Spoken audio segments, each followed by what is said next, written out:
All right, what up, Who That Nation? This is No Cap, No Filter Saints. I'm your host, Marley G. Back at y'all another one. Got my main man Marlon up in here. I got my main man Brian up in here.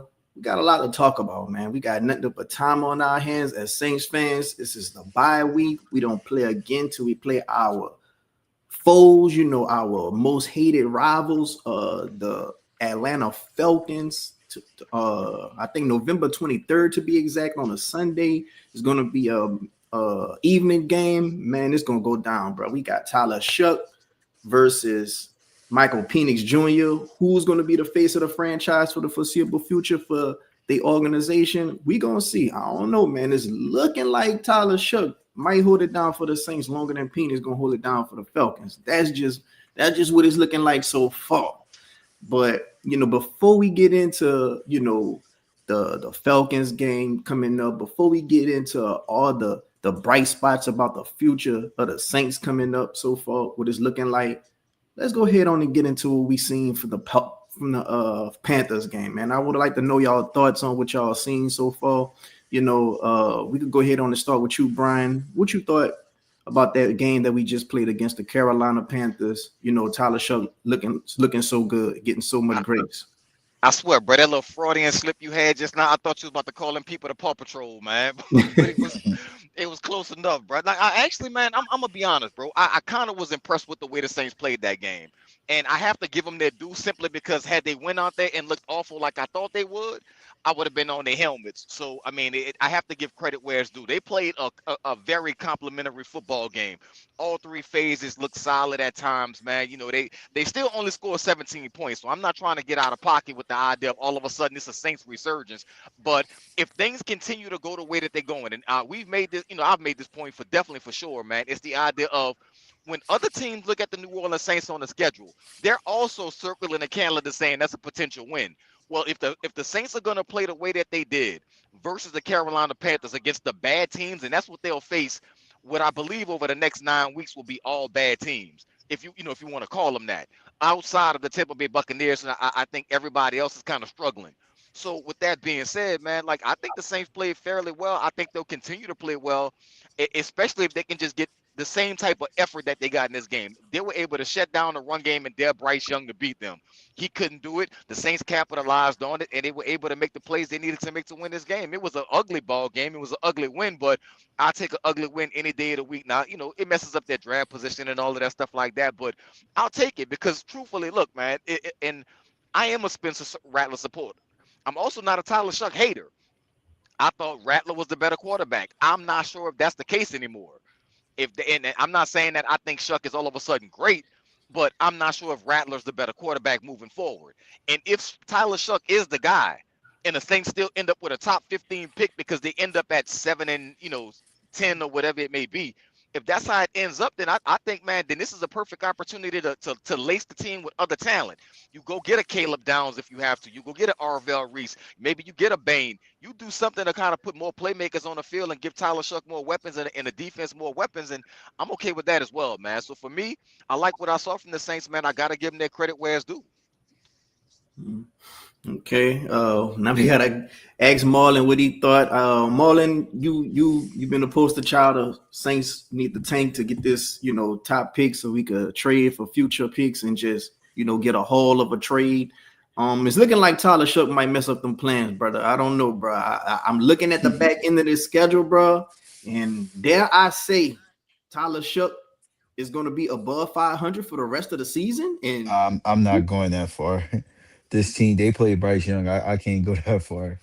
But fair enough, fair enough. I thought they looked good. It was a good game. Like it was nothing like I want a top pick, but I want a top pick for the trade haul, but it was just a good game to watch. It's nothing to complain about. The offense looked good. I probably thought it was individually probably the best QB play they got, I'll say since like week one, week two of last year. But like I thought he looked good. He did the stuff that he did, the difference like in separating like the two, because they gonna be linked together, him and Rattler. He was really good on third downs and like third and longs. And that was Rattler's struggling point right there. And he also did like some things that I didn't expect because I know like a player like him with the injuries he have, you can probably see a player like him having like the yips. Like when you feel pressure, you have like these goofy plays where he fall or slide funny, and you can understand it with his like injury history. But the other day, he got out of pressure. He kept his eyes upfield. I, he looked really good, and I thought the team overall they played good. It was a good game plan defensively and all that. But like just looking at the quarterbacks, like he looked good, and I'm not. We can debate a lot of stuff on the game. Like I thought the Taysom Hill stuff was like it was annoying. Like it was to the point where you're cursing at the TV every time he in the game touching the ball because like you want to see the quarterbacks play. Whether it don't matter if it was Rattler or Chuck starting. So, but I thought he looked. I thought like I said, I thought the quarterbacks looked good. Or I thought Shuck looked good, and I guess like one of the points. I don't know how y'all feel about Kellen Moore overall as a coach. I'm just gonna say that he's growing and he's really raw. But like what we've seen in the 10 games from both of the quarterbacks so far, from a developmental standpoint of a quarterback, that's the one thing that this staff seems to like have going for them. Because I even think whether you think Spencer Rattler is his starter long term or not, even he looked a lot better as a player than he did last year. And I think Shuck looked good too the other day for the expectations. So that's one thing that I think they have going for them as far as like the development of a young quarterback. Mhm. Okay. Talk about the development of a young quarterback, man. He been having so much experience in college. A lot of the yips and stuff that you would expect from a rookie quarterback. He's kind of like traversing those yips. A lot of people say he looked very damn good, man. I heard one person say this was the best quarterback play we had since Drew Brees, besides a Derek Carr. B, like when it comes to Tyler Shuck, everybody was saying Shuck will be better for this team over Rattler because he will elevate the offense. He will elevate the offense. That's all you heard was he will elevate the offense. Then you look around, you see Jawan Johnson. He having the best game of his season right now. Chris Olave having the best game of his season right now. Dare I say, Jawan Johnson might be having a Pro Bowl type of year, because if you look at the numbers, you look at the Relax, numbers, Nah, bro, bro, he bro, got some relax, good receiving numbers. relax, nah. relax, relax. Now you're going too damn far. Got too much dip on Relax. my chip. Yeah, way too Yeah. much. Whoa, relax, man. Look, let's relax on two things. First of all, man, it's the perfect time for everybody to jump on this Tyler Shuck bandwagon because it's Thanksgiving time and people gonna glaze their ham. Well, they're glazing Tyler Shuck right now too. I mean, some people got to calm down. I've seen people jumping out the window with this Tyler Shuck thing. The truth of the matter is this: the truth lies in the middle. He looked really, really like a rookie versus the Rams. He looked a lot better versus a mediocre Carolina team. And when he does play Atlanta coming up, they do have the number one pass defense in the NFL. So we'll see if he continues to grow and elevate, like he's supposed to, man. But like, let's calm down because he played a team I thought the Saints would lose to. So I'll give him credit for playing well against a bad team. But he played against a bad team and he played well versus a bad team. Thankfully for the Saints, the fool's gold that's coming up is that the idea of 8 out of the 9 teams you'll play next for the next half of the season will be bad teams. So if Tyler Shuck continues to play well against bad teams and he can get his confidence to where he does play a Rams or a Buffalo or Baltimore, one of the upper echelon teams, then he'll be able to kind of gather himself better. But let's not forget that this boy looked like he was horrible, or at least mediocre at best versus the Rams. Just because like, if you a D student in a room full of F students, of course you look smart. Let's really relax on this. But the truth lies in the middle. He's not as bad as he looked versus the Rams. He's not as good as he looked versus the Panthers. He's somewhere in between. And let's allow this rookie to grow before somebody says something as stupid as, damn, this might be the best quarterback we've seen play since Drew Brees outside of Derek Carr.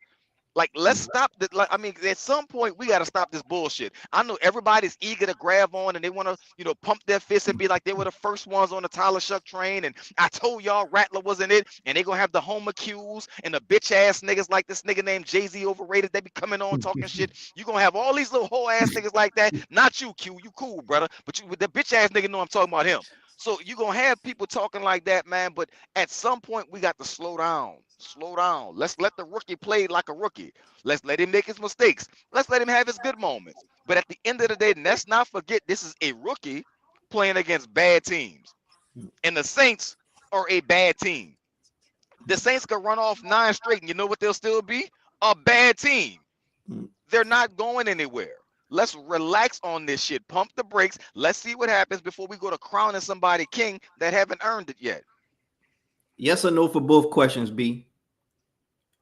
Will Spencer Rattler have won this Panthers game, and would the Saints be at least 5-3 with Tyler Shough starting from jump? The answer to one is yes. The answer to 2 is no. Do I think? Now I'll say this. In fairness to Tyler Shough, there was some throws he made in that game. I was like, Rattler can't make that throw. Not only can he not make that throw, Rattler's not taking that chance to make that throw. What I will give Tyler Shough credit for is this.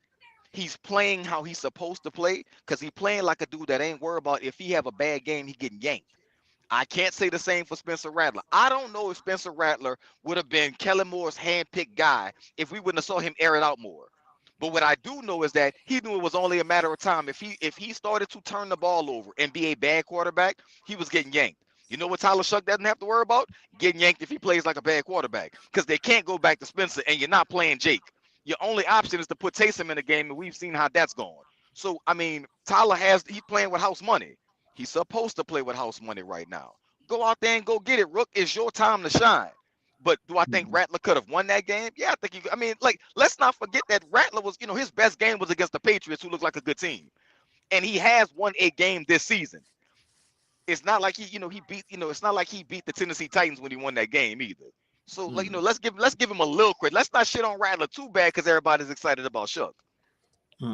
So what about the people who saying, well, if the Panthers so bad, how come they won 5 games? Miami is a horrible team. Horrible. And they beat the piss out of Buffalo. Carolina is a mediocre team at best. They just came off a win versus Green Bay before they lost to the Saints. Like this is at the end of the day, this is still NFL, bro. Like, you know what I'm saying? Like at some point, a bad team can beat a good team. At some team, a good team will smoke a bad team. And the mediocre teams usually beat up on each other. Like, are we kidding ourselves, man? Like this is still the league, bro, that we love to watch. Yes, Carolina, was able to beat a good team, and yes, the Saints beat them. That's the way the game go. All right, Marlon, how you feeling, Marlon? Like, is the Tyler Shough glaze warranted? Like, would Tyler Shough be 5-3 so far if he'd have just started from the jump, Marlon?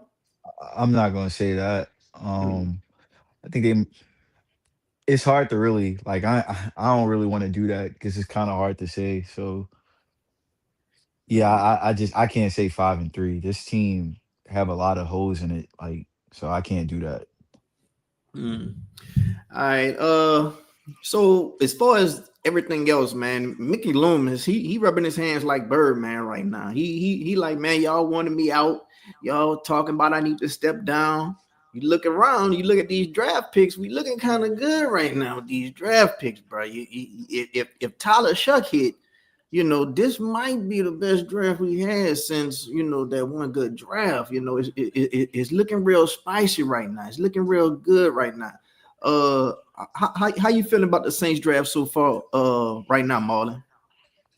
I think it's a good draft. I think the Calvin Banks pick was a great pick, especially watching a lot of college football and knowing what was coming the next year. I know, Calvin Banks, I had this debate early between Will Campbell and a Will Campbell, Calvin Banks type player versus taking T-Mac.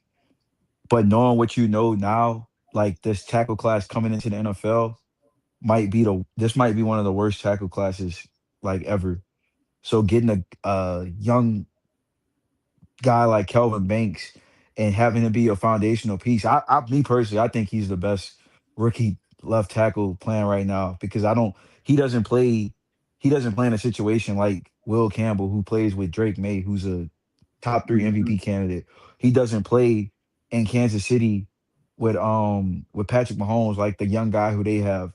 He plays in New Orleans, and he doesn't get help because they have to help their 2 guards play and so he plays on the island. I think he a foundational piece. He's the franchise player on the team. If I think it's one truly foundational piece on the team, and it's him. So Mm. that's a great pick. Shuck, I mean, the pick, he only played 2 games so far. So, I mean, ideally, you want to pick 40 to become a starter.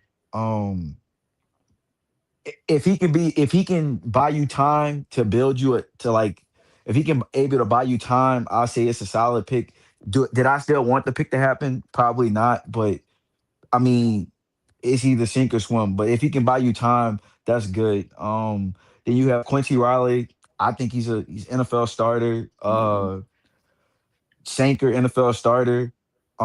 Devin Neal can do a lot of good things. I don't think I wouldn't want him to be my running back one, probably not even my running back two, but he definitely a part of somebody running back room. He can play on third downs. He can blitz pick up. So like he's definitely a useful player. You got Stutzman. He will be a starter. So eventually, and he's a good role player right now. I guess the only pick that didn't really give us nothing in the first 6 rounds is Brighton, which I wish they would have used on a wide receiver, but they didn't. But I mean, he had one solid game when he played, but you know, I think the draft class is looking pretty good so far, at least with a like we've been asking for we need like a player that's like a all pro caliber player, and I think Banks will be that. His profile, even in like from high school to college, says he'll be that, and I haven't been disappointed yet. Yeah, man. The draft showing out right now, man. What you feel about the draft, B? Like so far throughout all these games, like it's looking like this is a special draft class so far for the Saints, and we could just have another one, back to back good one like this. We back on track, baby. You do you know who Mickey Loomis is? Like, do you understand how this works? Because this is what happens when you a bad franchise and you a bad team. The smallest glimmer of hope, and people jump out the window and go to talking crazy. Like, yes, Jonas Senka looks like he can be a decent ball player. He does. I'm not going to take that away from him. Yes, I have a lot of faith that Stunner can be a good, contributing linebacker and potentially get Pete Warner out the building. I believe that. I believe Kelvin Banks has all pro left tackle potential. I believe that. So does this draft class look promising? Sure it does. You know what else looked promising last year? When Mickey Loomis took Talanoa Fuaga. And then he took Spencer Rattler, and he also took Bub Means, and he took Jalen Ford, and he took other players in that draft as well, man. Like, this is what happens. We don't know, because right now it looks like they can be contributors. Talanoa Fuaga looked like he was going to be, look like an all-pro on the left side. You know what they did? They drafted a left tackle and they moved him back to the right side. So I'm going to find out later. This is the same Mickey Loomis that has made blunders for draft picks. I'm not about to sit here and tell y'all, yeah, it's cool that this draft class look decent right now when they playing on a bad team. Again, let me repeat this for all those who didn't catch it the first time. You're always going to look smarter in a room full of dummies. That's how it happens. If you are a D student in a room full of F students, you know who's the bright and shining star? That's right, Captain. You are. That's what Mickey Loomis is right now. He's the dummy he's the D student in a room full of F students because he just so happened to get lucky with a Jonas Sanker. He got lucky with a Tyler Shuck, and that might not have been his pick. So with that being said, how about we do something? I know it's crazy. Just hear me out on this. How about we wait and see how the draft class plays out? Gas. Mhm. What the hell am I thinking for saying such a thing? Because Mm. if I would have told you after his rookie season that we'd be questioning whether or not Bryan Bresee is a good player, you would have told me you crazy. Because that first year, what did he have? Like 7.5 sacks as a rookie? But when you paid attention to it, you realize he can't stop the run, and he really doesn't have like any go-to pass rush moves. He mostly gets his sacks when everybody else gets doubled and he beats his man one-on-one, which is after the play. I have yet to see Bryan Bresee actually bull rush somebody straight through and go to the quarterback. I haven't seen it. Maybe he has. So what I'm saying is let's pump the brakes on this draft class. I know we're excited. I know it looks good. I know Jonas Sanka looks like a decent little player, and everybody says they got Jalen Hurts at home. I get it. Let's just pump the brakes a little bit, because if we don't know nothing else about a Mickey Loomis draft class, we know it'll look good at first, and then that diamond will turn straight into coal.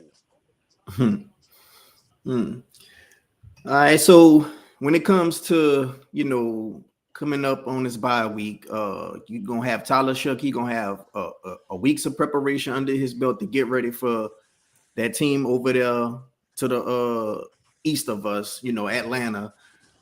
Man, what are y'all expecting? Y'all expecting a win? Y'all expecting a loss? Like, what y'all talk to me? What y'all expecting out this next game versus the Falcons? What you got, Marlon? Um, I don't know. Atlanta's so wishy washy. I guess I just believe in they like high end talent. I think they might split with them, but like I can see them losing both. I think Atlanta just have more high end talent than like a Carolina do to like exploit the defense if they decide to use Bijan Robinson again. Like obviously he's one of the probably three best running backs in the league, and then you got Drake London. I think that's a bad matchup for him. I think he'll exploit whoever.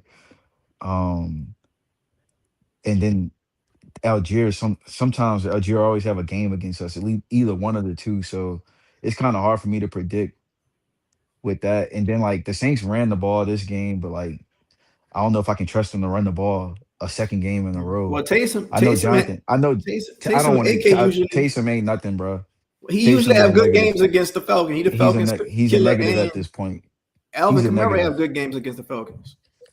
They two You know what? negatives at this point. I'm starting to see Maul get on his Homer Q type thing, man. Maul, don't let me find out you done bought you some black and gold goggles, man. I gotta play Yeah, devil's man. advocate for the show, but I will say Taysom Taysom is just a a Falcons negative for killer. me, bro. He's a negative. I don't really care what he did in the past. He a negative at this point. We watch them games, bro. Like when he on the field, I get mad because like it don't matter who playing quarterback, bro. I'm not trying to see him touch the ball. Like, and that's yeah. This Taysom shit got 7 games, and it never need to happen again. That's all I want to say regarding him. Mm. All right, B, what you expect for this Falcons game upcoming? To be honest with you, bro, I, as much as I can be a Saints hater at times, and people think, look at me as Mr. Negative. This the one thing I can't do. I can never pick the Falcons to beat the Saints. I can't do it. It's my hatred is too deep for him. I can't let it happen. Not to mention that, bro. But I actually think with a bye week and time to get, a little bit healthier, give Tyler Shuck a little bit more time to get acclimated with a game plan that's specifically designed for him to go against the Falcons and their number one rated pass defense. I actually think he's going to play well, man. I think Tyler Shuck and the Saints are going to play well versus the Falcons. Now, whether or not that's going to be blowout win, I can't say, man. But I actually think the Saints are going to shock the Falcons. I think they'll be able to slow down Bijan Robinson just enough to tell Michael Penix, okay, if you can do it, beat us. And I don't know if he can. Mm. I think a Penix versus Shuck duel, man, is actually a wash. And it benefits the Saints again to play a team that's mediocre at best, another mediocre team that it's a mirror match. It's going to be the same type of thing. It's going to be the team that turn the ball over the most, and I actually think the Saints defense is going to get riled up for this one because the fan base will be. If you can't get up for this game, if the Saints go out there and lay an egg, fire everybody. Like dead ass. I don't care about no Kellen Moore just being in year one and trying to build a team.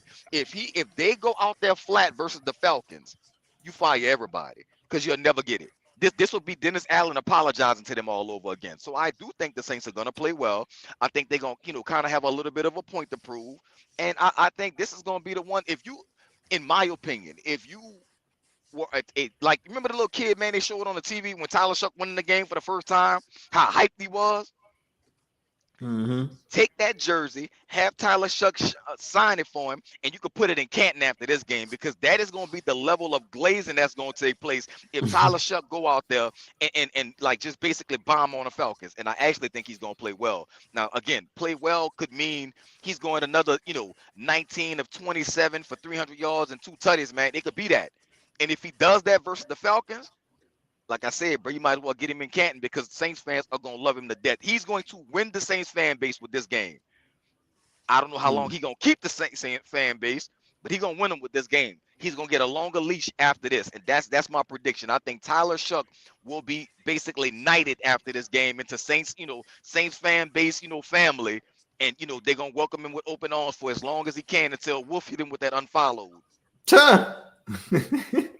Unfollowed. How That you might be feeling the about? coolest one liner in Saints history. Yeah, yeah, it's definitely legendary. B, how you feeling about the defense? So far this year, like Chase Young, he came back. He's looking better than a lot of people have thought he'll look. Giving more impact on the team than a Justin Reed, who Justin Reed been playing since week one. And Riley, he's looking better than Kool-Aid McKinstry. I think Carl Granderson, he kind of slowed up when it comes to just impact or whatnot. But overall, the defense kind of looking like they finding their rhythm. They shut down Dowell last game. That was they bell cow that they was gonna try to run, but we shut it down, made them one dimensional, and they had to force Bryce Young to try to go out there and beat them, and they couldn't do it. And right into the Saints game plan, man. How you feeling about the defense, B? The Saints defense has been inconsistent, Mm-hmm. and this is not a Brandon Staley thing. They was inconsistent under Dennis Allen. They were inconsistent when Sean Payton was here. It seemed like they always had to take a couple of weeks in the beginning to kind of get their foot and kind of get the defensive game plan down, learn how to play, learn how to gel, learn how to play alongside one another. And once they did that, they started to take off and started to play better. Hopefully, what we saw at Carolina is the building of them being like, you know what, we played Carolina, we're coming off of a high. And if they would have played Atlanta this weekend, I'd have been like, man, the Saints defense might actually go out there and dominate. But because they got a bye week in between, that cool down period is what frightens me with the Saints defense because I'm afraid it might take them a little while to get up. So, do I think they'll play well? I do. But I think the offense will have to lead them in this game versus the Falcons because I do think they'll be able to slow down Robinson. Yes, I do think they'll try to make Penix beat them. But I also know the Saints, and I know them well enough to know they'll do some stupid shit like put what's his name out there, Isaac Yadam out there, 1-on-1 with damn Drake London for no damn reason at all, and like watch him get bite on the double move and get burnt because the Saints defense will give up big plays.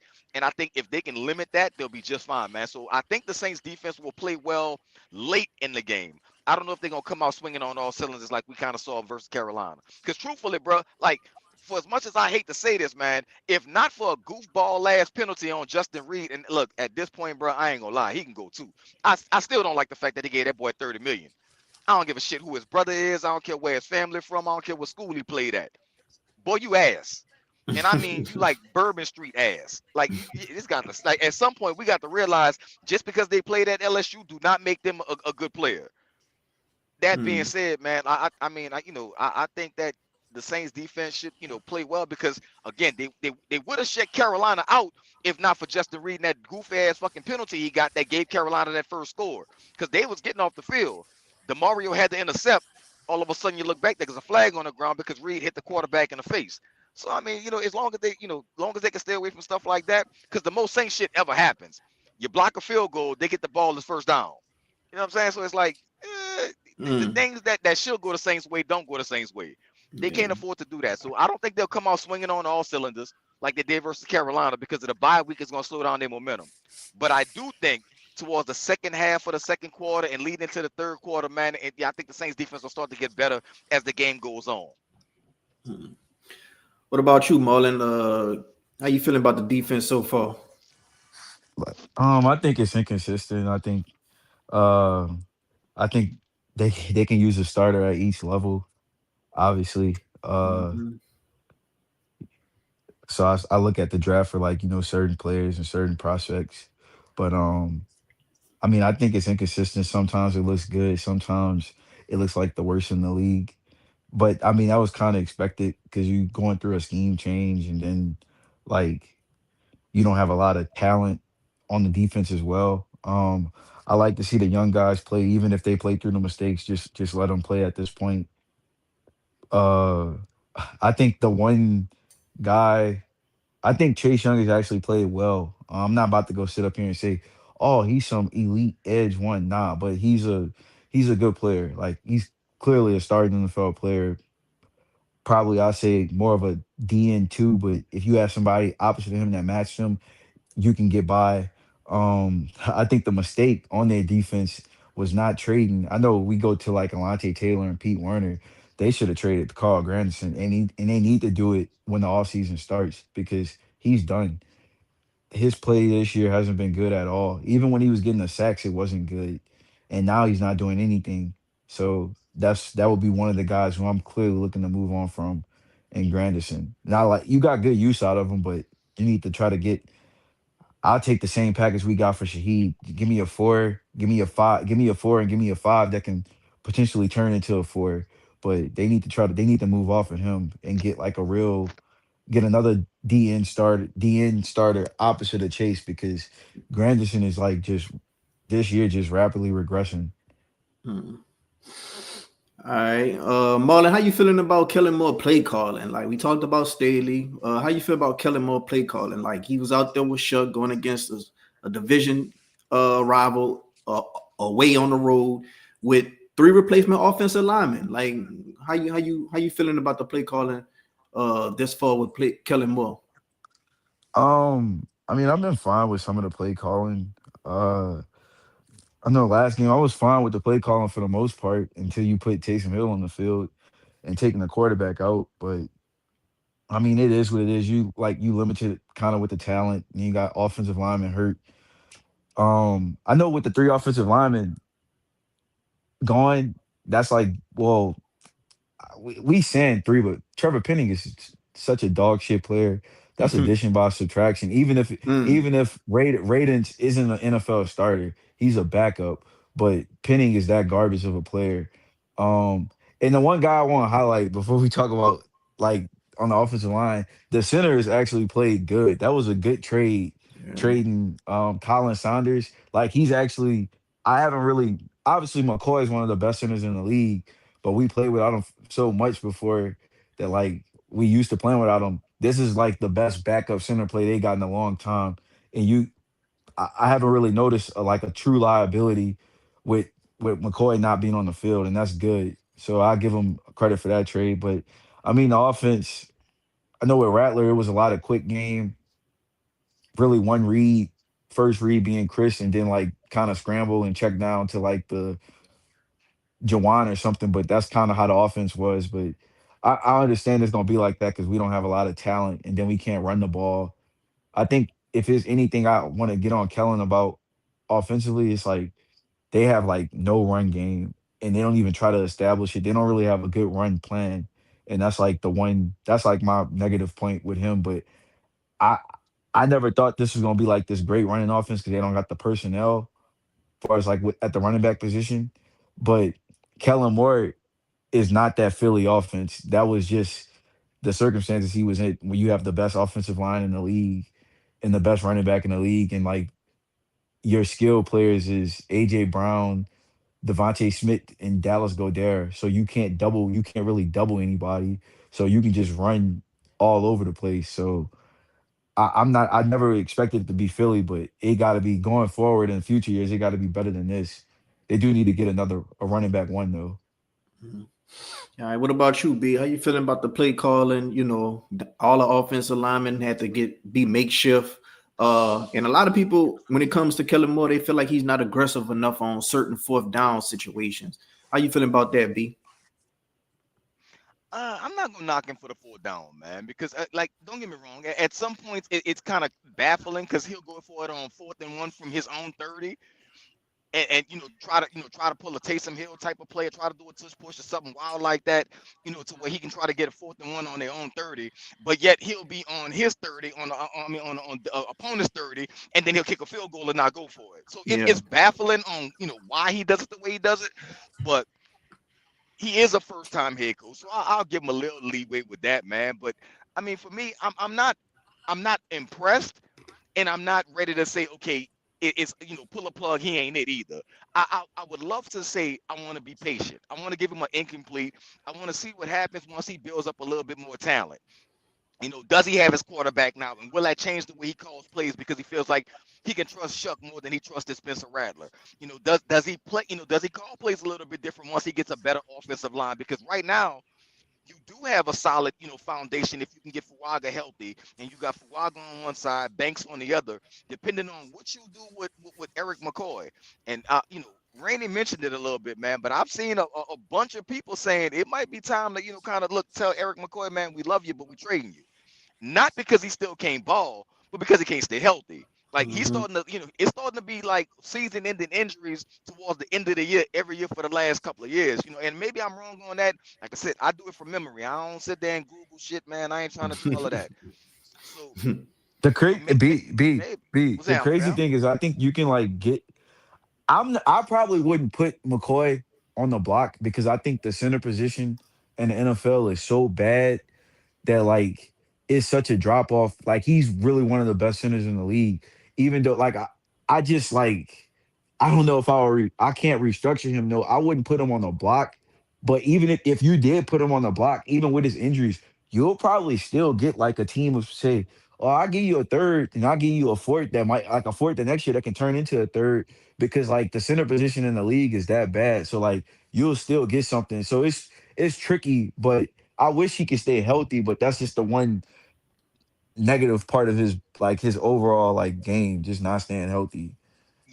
If the Saints could get a third from McCoy, I ain't gonna lie, bro.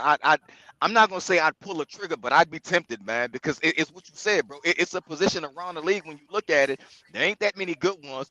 Luke Fortner actually is playing well since the Kelvin Shepard trade, and Jacksonville wasn't like actually ecstatic to lose him. It's just that they've been drafting trying to rebuild over there as well. So I mean, for me, I don't know, man. Like I'm not saying I would trade McCoy, but damn, would I be tempted to, especially if Luke Fortner continues to play well, moving on towards the end of the season.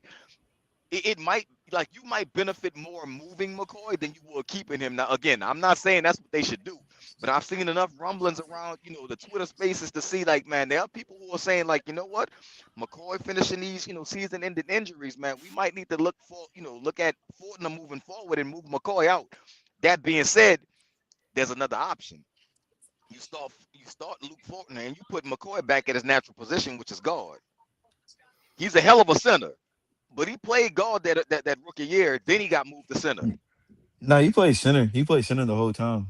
Nah, man, I was at training camp, bro. Sean Payton had that He dude at did. I'm guard. telling Then you, he he moved played to the. center. He played center I'm the not. whole. I'm not. I'm not saying he did not. I'm telling you, when he came in rookie minicamp, he was a guard.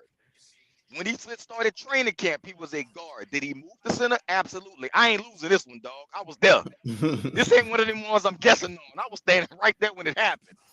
They moved him to center out of necessity. I know what happened. I was there. There's niggas on one side of the barricade and there's people on the other. I was on the other side. I boy, watched it happen. boy, Marlon about to pull out that Mhm. Google. No, I'm just saying all his games that he started been at center. Hmm. um, well, I mean, shit. Marley, what would be your perfect layout? In the off season, let's just say Tyler Shuck, he's playing well throughout the rest of the year, and let's just say we still end up with What's maybe the a top draft pick? five. Mm, where you think we're gonna land? If I had to guess right now, I'd probably say like five. Okay, we got a number five pick, and Tyler Shuck playing pretty steady the rest of the way. You can't really just put on anything that bad with him. What's your perfect layout for the off season? Probably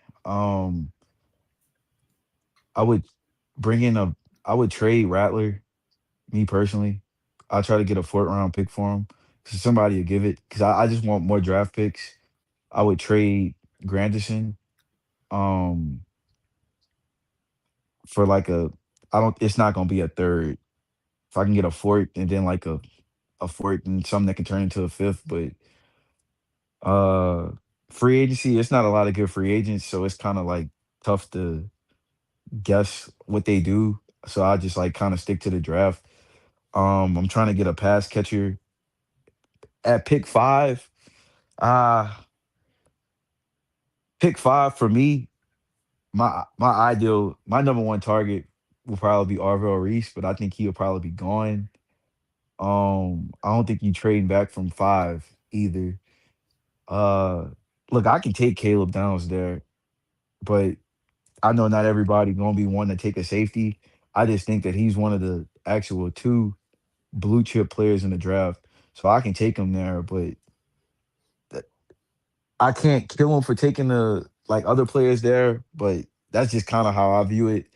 But I just feel like if they can get a, I'll just leave it to draft wise. If they can find a way to get like two extra draft picks to get to about 10 on the season and just just try to fill the holes. I'm not really gonna go through free agency and all that stuff because that still remain to be seen. So just try to get two draft picks. And I would say you're looking for a defensive game changer, whether that's a Arvell Reese or a Caleb Downs. And then on offense, you're looking for another guy to go opposite of like Chris or just add another receiver that can help your room. Hmm. So that's kind of what I'm looking at. Okay, that's a nice outlook right there. If y'all enjoying the show, go ahead on and hit the like button. Go ahead on and subscribe if you're not subscribed so far. It help out the algorithm, it help out the channel. And if you're still watching the live streaming, you got a question for Brian, you got a question for Marlon, go ahead on and put the question down in the comment section and we'll get to it as soon as possible. We're gonna do a little rapid fire and answer all you guys' questions that you have for the guest on the show. So go ahead on and get those questions coming, and we're gonna get to them as soon as possible in order. Brian, same question, man. What's your ideal layout for the offseason, assuming the Saints end up in the range that you think they'll end up in the draft, and assuming that Tyler Shuck, he plays well for the rest of the way? Like, you can't really just say anything that egregious that he's done that you could say, oh yeah, man, we still need a quarterback. Before I answer your question, fam, I died so horribly last time I was on the show because Marlon got me with that fucking Dak shit, bro. I had to go look it up because I knew I wasn't tripping. Nick Easton. Nick Easton was starting that was going to be the same starter, and Sean had to start McCoy out of necessity. I know I do a lot of shit off of memory, but I know damn well when Eric McCoy got drafted, he was drafted as a guard, and they were going to start him at guard in rookie camp. They had to move that boy to center because Nick Easton was that fucking trash. I know I was there. I ain't, like I said, I wasn't guessing on that one, but I did want to make sure I corrected that. Now I'm with Marlon all the way on this, bro. Like, you draft impact players in the first round, and if you have to, if you manage by some stretch of the match, like, here's the Saints' best case scenario. Tyler Shuck plays well from this point on, from the Carolina game on. He plays well. And he eliminates your need to pick a quarterback. But the Saints still lose games. That is the best outcome. Boring this week. I mean, they got to. I'll say this going into the season. If they beat the Bears and swept the Falcons, I'd be okay. Well, that didn't happen that way, but close enough. If they sweep the Falcons, I'd be perfectly fine with whatever else happens. That being said, man, if Tyler Shuck can play well, but the Saints lose games, and let's say they end up with a top 10 pick, my hope would be is that they trade back. I've never seen Mickey Loomis trade back in the first round, so I can't sit here and say he's going to definitely do it this time. He likes to give the excuse of, well, we tried to trade back, but we didn't really find any partners. Lying cocaine head ass bitch. Like, no, that's not what happened. Mickey don't be wanting to trade no back. The only time Mickey want to trade back in the first round is when he's trying to get back into the first round. Like, Mickey has been described as a child in the war room when it comes to trying to make trades. That being said, man, I can't trust nobody like that to trade back and make a sensible move. So if you're going to end up with a top 10 pick, then you pick a true impact player because you have none. Marlon said it earlier in the program, bro. The Saints could use an impact player on every level of the defense, like major impact. So you either pick two players. You pick three players. I'm sorry. You pick a Bane that if he's available to attack that, to pair with Chase Young and attack on the front line. You pick a Arvell Reese who can be, basically both sides. He can play as a pass rushing DN, or he can play linebacker for you. Or you pick Caleb Downs. You don't, like, to be honest with you, I don't even think there's an offensive player just yet that's working. Yeah, it's not it's guys, but I see people talk about, like, I just go to like the receiver point. The best pure offensive player in this draft is a running back. And what you don't do is you never draft a running back. No. I would say this, B, if we finished with pick 10 in our offensive line, if you knew Fuaga was healthy, you knew McCoy was healthy, and Cesar Ruiz was good, I would not kill them for taking like a player like Jeremiah Love. But you only take a running back in the top 10 when your offensive line is set. Like Bijan Robinson, the Falcons probably shouldn't have drafted him. They probably should have took Jalen Carter. But the one thing they did when they took him is he went to a team where their offensive line was completely set. That's when you draft a running back in the top 10. But like this draft, I know people talk about the other receiver from Ohio State, Tate, and then the guy Jordan Tyson. I like them, but I view those guys like in a similar way I view like that draft class in 2022. I'm not just running to take that in the top 5 like you took Jamar Chase. Like they good players, but I'm not spending like say if I was Tennessee and I had the 3rd pick, I'm not taking Jordan Tyson with pick 3. Like if that makes sense. Like it's no player like that. It's really like the best player in the draft from from a year to year basis that you would probably consider put the generational tag on is Caleb Downs. And then the best player is probably Arvo Reese, even though it's a 1-year sample size. Yeah, and that's what I'm saying. I'm not taking an offensive player in this draft. As of now, I'm not taking an offensive player in the top 10. That makes sense. If I'm outside of the top 10, if I'm top 13, well, shit, hell yeah, I got to take a running back. You could take a chance on one of the wide receivers. But if you are top 10, if the Saints finish with the Falcons did, if they finish with the 8th pick in the draft, man, look, I probably could take a wide receiver there. I could because this is not a strong draft class. I could take one there, but like I'm talking about if we like pick 5, I can't do it. I know it's a 3-pick difference. I just can't do it. I can't do it in the top 10, brother. I ain't lying. Like I'm not even trying to be argumentative with it. I just can't because I get it. Yeah, like because Justin Jefferson may possibly be available. I can't take a wide receiver in the top 10 because you got to trade. I'm not trading I'm not trading that's that for 2 firsts, Jefferson man. either. Yeah, I'm not trading that for no Justin Jefferson either. But I'm saying if a play like there's no Justin Jefferson in this draft. There's not a Jamar Chase. If that's the case, if I'm gonna go that route, then I might as well try a different avenue. For example, an AJ Brown. Like I might have to think, especially because he's played for Kellen before. I might have to think about an AJ Brown, considering that I have the ability to say I can pick my player in the top 10 and possibly trade a second and get AJ Brown. Not saying that's the case. I don't know what Philly gonna ask for him. And every time the Saints and Eagles trade, Mickey get his ass bust. So I'm not saying I want to make that move. I'm just saying like for a top 10 pick, there's no Justin Jefferson. If we talking about Justin Jefferson is in this draft and he might be available and as a trade, then yeah, I'm gonna take a different avenue. I'm not definitely picking the wide receiver top 10. I'm not picking the running back top 10. Anything outside of the top 10 is fair game. Anything inside of the top 10, give me the best defensive player available. And when I say offensive player, I mean offensive line included. I don't want nothing in the top 10. It's B. You don't got to worry about an offensive line in this draft. Trust me. Not in the top 10. This is one of the worst O-line classes ever.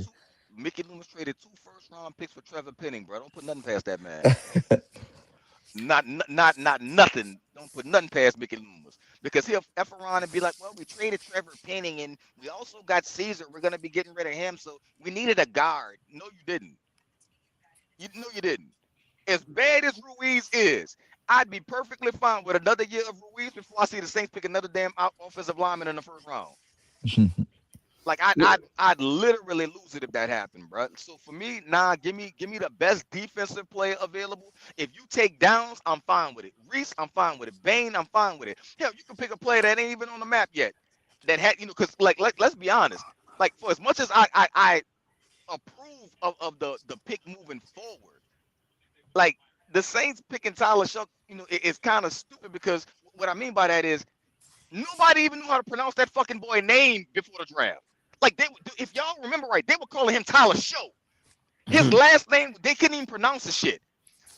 So I can't have another situation like that, man. I don't mind a second round pick moving forward. I would have went a different direction. I wouldn't have picked Tyler Shough, but I don't mind it moving forward if he turns out to be your guy. But taking a gamble like that in the top 10 on a nobody, I'd take that as long as it was a defensive player before you tell me you're going to sell me on a wide receiver in the first round. I can't do it. A running back can't do it.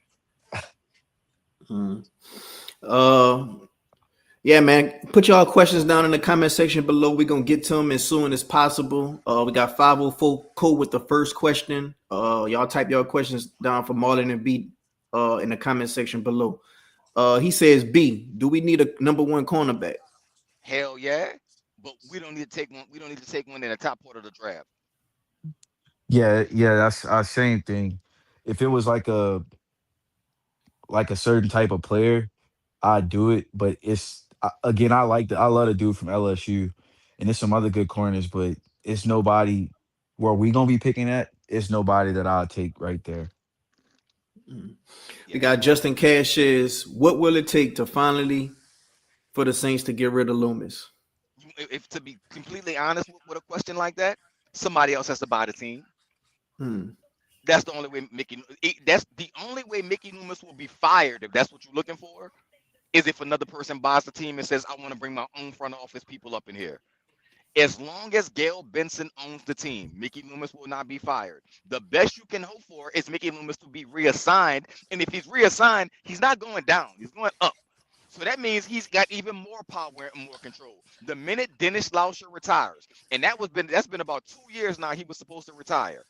Now that he's officially like a Saints Hall of Fame member or whatever like that, it might be getting closer. But if you watch Dennis Lauscher talk on air, there is nothing about that man that's in fear for his job or worrying about his job.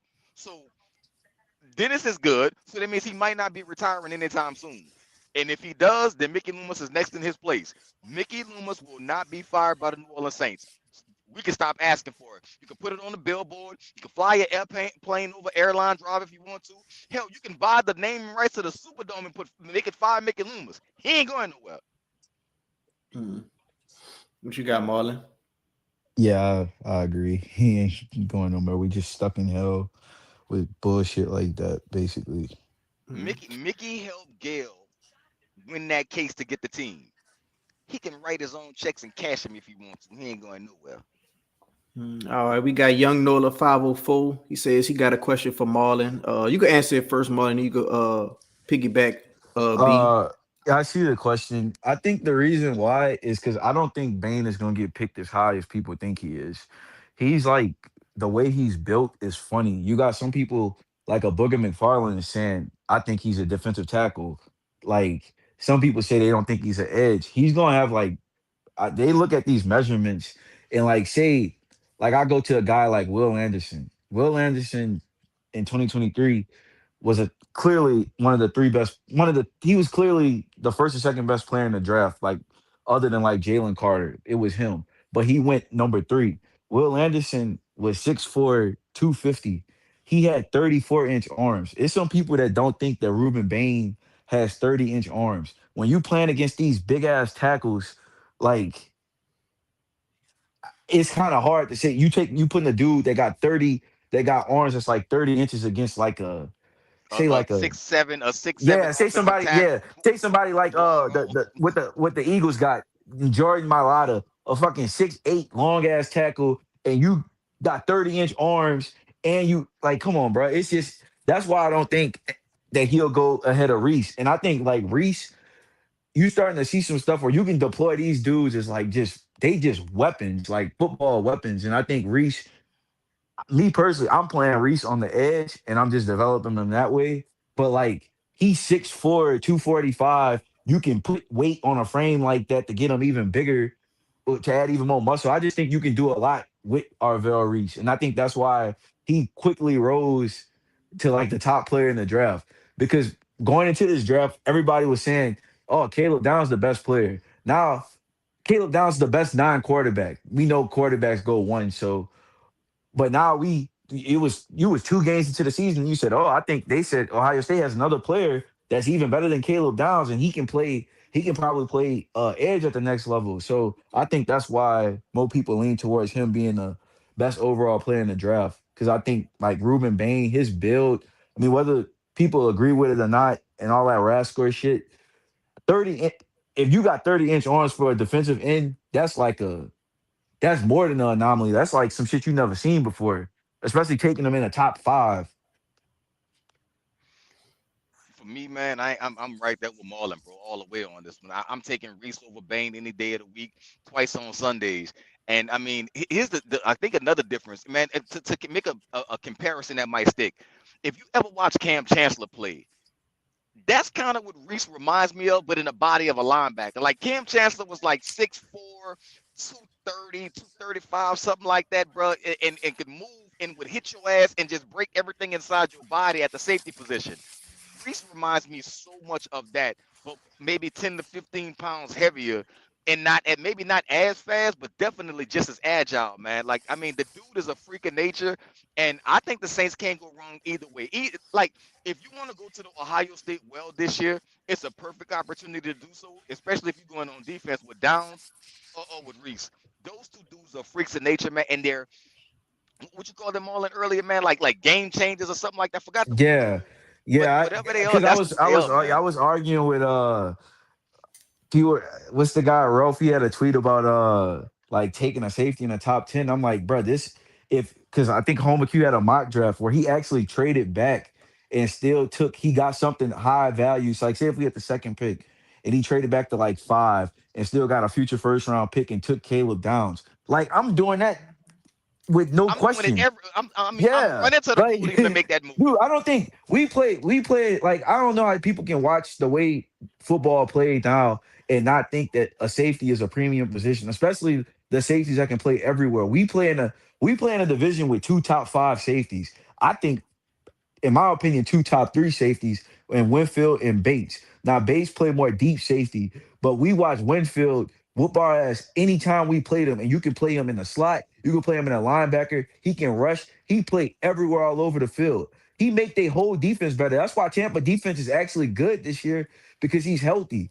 Like so, people thinking a safety not is not a game changing player, especially a safety that can make everybody else better is like I don't know what they seeing at this point.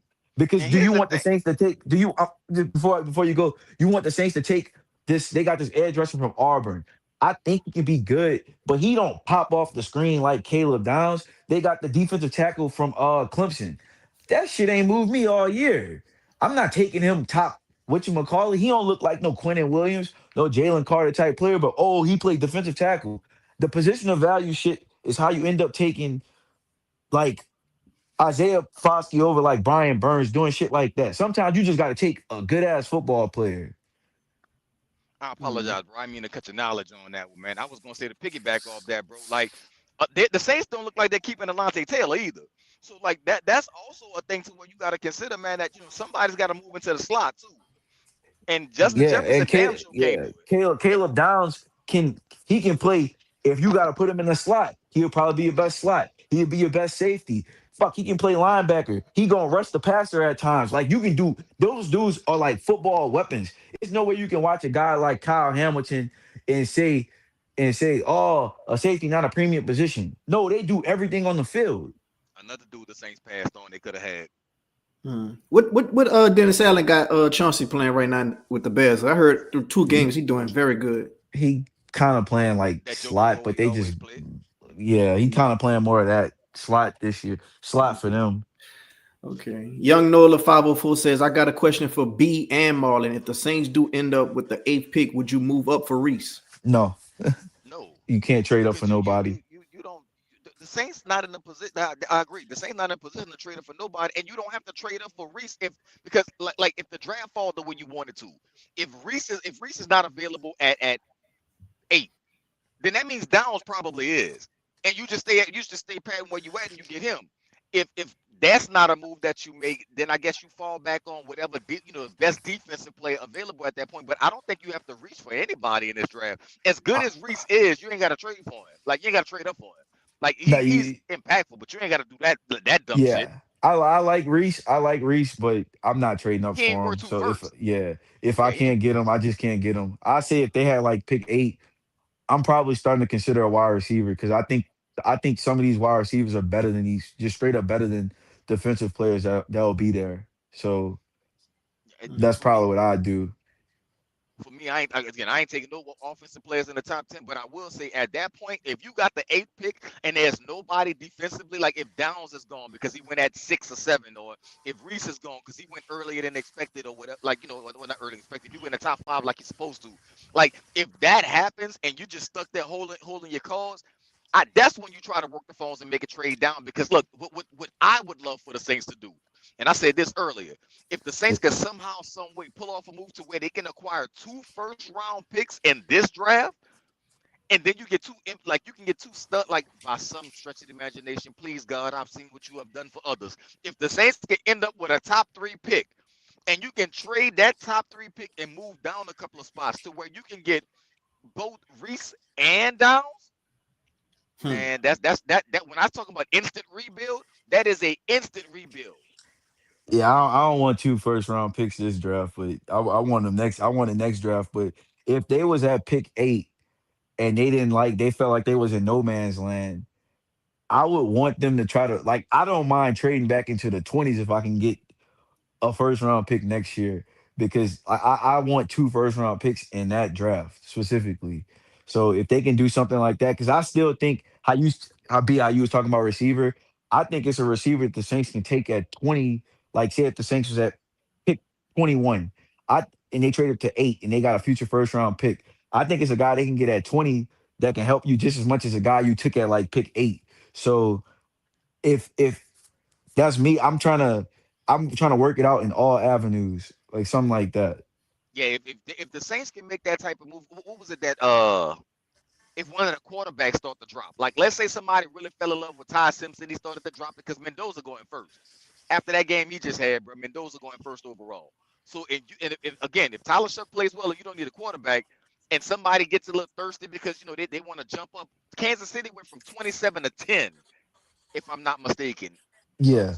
to get Pat Mahomes.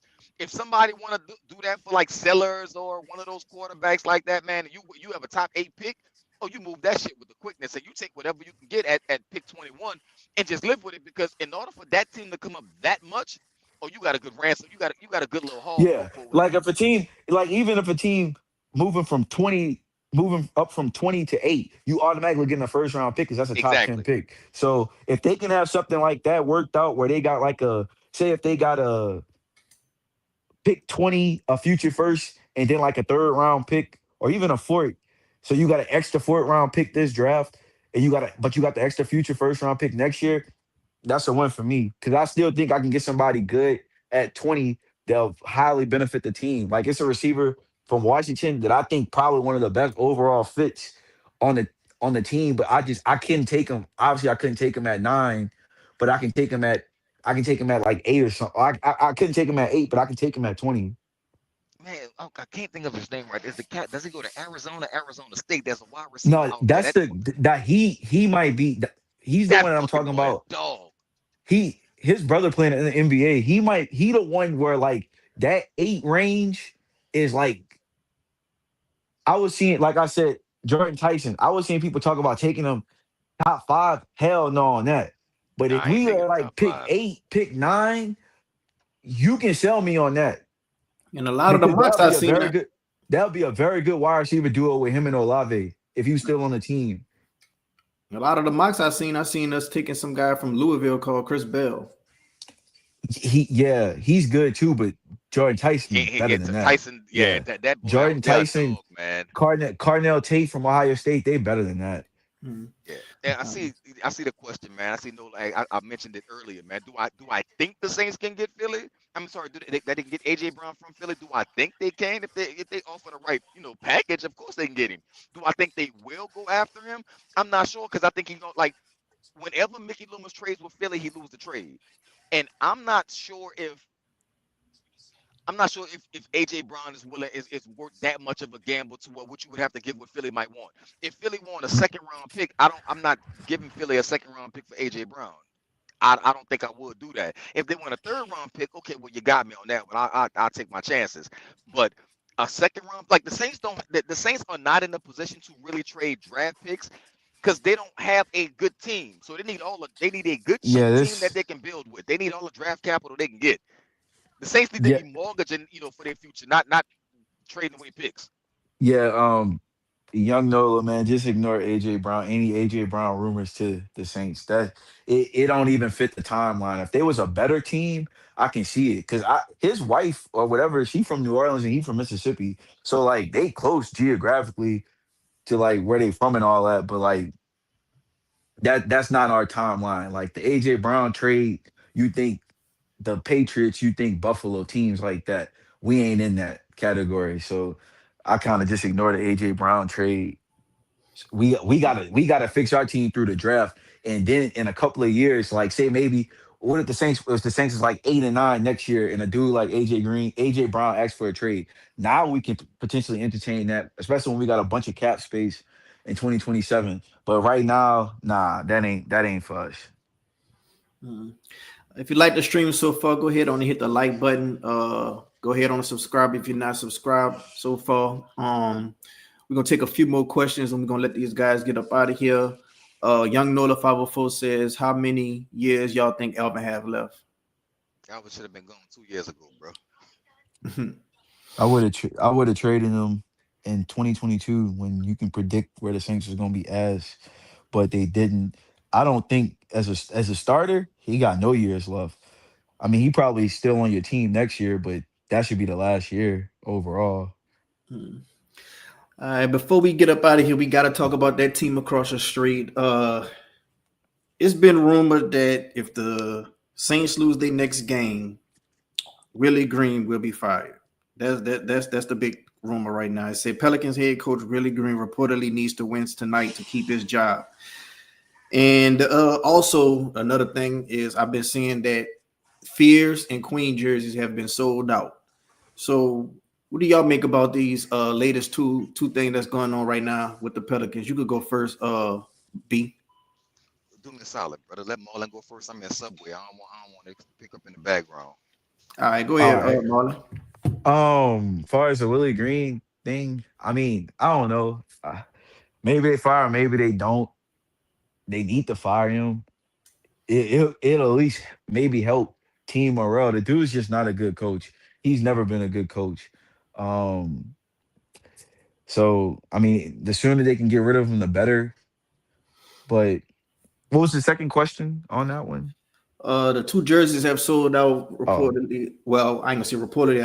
I've been seeing people saying Fears and Queen jerseys of both have sold out. oh, I mean that's good. You got two younger players you can build with. Again, we can always kill the trade. I always probably kill that trade, but I mean, I still think Queen will be a good player. The trades that they made, I still think Queen will be a good player. So, I mean, nobody really even paid attention that Zion was out because I mean, he's irrelevant like to what they do. He's just a guy on the team at this point. He's just a guy in the league at this point. So, hopefully at least they got them two young dudes to look at for something positive because it really ain't nothing else to look at positive. I think what they play the Trailblazers tonight. I think the Trailblazers probably beat them, but I don't believe that rumor. Like they can say that, but until you make until you have action, I thought Willie Green was supposed to be supposedly fired when they lost to OKC, but nothing happened. He was still at practice the next day, so I mean, it is what it is. Um, I don't know, bro. I just wish, Yeah, we play the Trailblazers I right wish, now. yeah, I just wish they operated more like an NBA franchise because I I don't like, even though I say a lot of comments about them and stuff like that, I don't like that sometimes they like validate those comments. Now I know Boogie Cousins being a bitter bitch online, but like to a lot of people in the league, brother, the Pelicans don't operate like a real NBA franchise, and s- that stigma just never gonna go away until they actually do, and until they don't, and it's just gonna remain that. And then you playing in an arena that's like dog shit compared to everybody else. You always got problems with the lease, or you got like a lease that's running out. Then you don't have like a stadium plan or anything about a major renovation. They need like a renovation, like at minimum 500, 600 million to fix that shit stadium, but or a new plan to build a new one completely. But I just wish because Louisiana do have a lot of, or just the Gulf Coast kind of region. they do have a lot of basketball fans, and I think like obviously they'll never be a major market, and there's always gonna be a small market team, but it just sucked for the fans that like those like concerns about losing a team. It'll never go away because they don't operate like a team, like a professional team supposed to. All right, to give B a little bit more time, Marlon, you can go ahead and answer this Oh no, question I'm, right I'm here. back, brother. All right. I'm But back, I brother. still I'm answer the I'm, I'm, question. I'm almost done. Go ahead, yeah. More you can put more, but I'm back if you need me, man, to answer. All Got right. you. Draft the tight end. Obviously, yeah. Yeah, they need to draft the tight end. The thing is, though, tight end. This is it's like three positions in this draft that's like really, really weak. Tight end, running back, and offensive tackle. Now, luckily, they don't need a tackle, but they do need a running back and they do need a tight end. And this is a really weak draft for both. I, So that kind of puts you in a bind. I don't think they should draft a tight end, but I definitely think they should look to acquire one. Depending on what goes on with the Raiders, I think you look at Myers over there, man, as a potential, addition to the Saints because they're not going to, more likely than not, they're not keeping Foster Moreau. And Taysom is gone no matter what happens at the end of this year. So you're going to have to replenish that tight end room. And Jack Stoll is not going to get it done. So you got Yeah. to do something. So I think they should, look to free agency. They're probably going to low budget it. But I think Myers' room from the Raiders might be, a prime target of theirs. As far as what you asked about the Pelicans, man, look, from what I'm with Marlon. I'm not believing it till I see it because Willie Green was supposed to be fired after after they came back off the road game against I want to say was it OKC? He was supposed to be fired after Yeah. that one. You went mute, B. I don't know if he did that on purpose or accident. One second, fam. My bad, brother. Let me get All that right. with some of that peppercorn ranch. Go light on it. Appreciate you, brother. Now let me get that with pickles, please, olives, lettuce, and tomatoes. My bad, bro. Anyway, to answer your question, man, Willie Green was supposed to be fired, bro. After I'm just a dude that hit things from time to time. He was supposed to be fired after that West Coast road trip. For some strange reason, the Pelicans didn't pull a plug on that and made it happen, man. So from this point on, I'm not believing nothing I see until it happens. Because at what point do you pull a plug, especially when you got dudes like when Poole was out there stroking threes and stuff like that, then he giving Willie Green a stat on because he ain't gonna play him. You wait forever in a day to play Jose when that's one of your most exciting players and give you the spark that you need off the bench. And for some strange reason, he still ain't playing Queen the way he's supposed to. Yeah, please. So thank you, fam. But I mean, that's everything, fam. But for some strange reason, he don't want to play Derek Queen the way he's supposed to play him in the minutes. And what the hell are you playing Kevon Looney for? What you getting out of that? Not a damn thing, man. Play Derek Queen and see what's happening. He got the buzz right now. And the one thing I do see from him and Jeremiah Fierce, they ain't scary like the rest of them. Yeah, that's why I think make the jersey sales go up when they ain't back down to Dylan Brooks from the Suns game.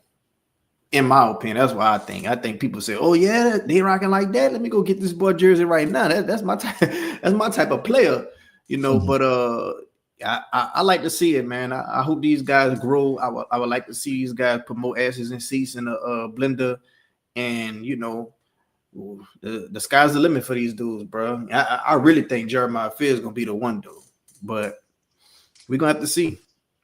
For sure. Anything you want to close out with, Molly, before I let you get I up out of see it, here? brother. I wasn't worried. One second. No, I don't really got anything this week. I don't have nothing. All right. You want to share who your uncle of the week was?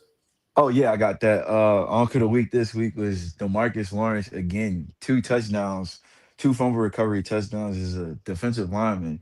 It's offensive players that stars that don't got 2 touchdowns this year. So I Yeah. had to give him credit. Hey, Okay. he was right, man. He called his number. He said the Cowboys wasn't gonna be shit this year.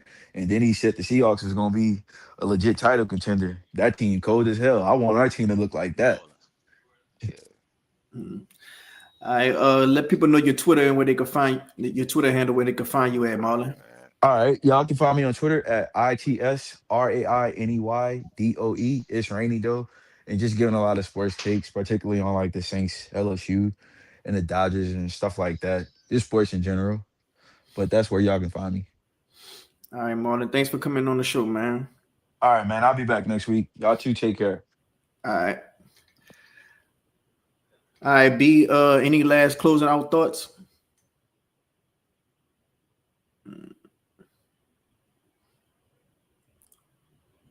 You there, B?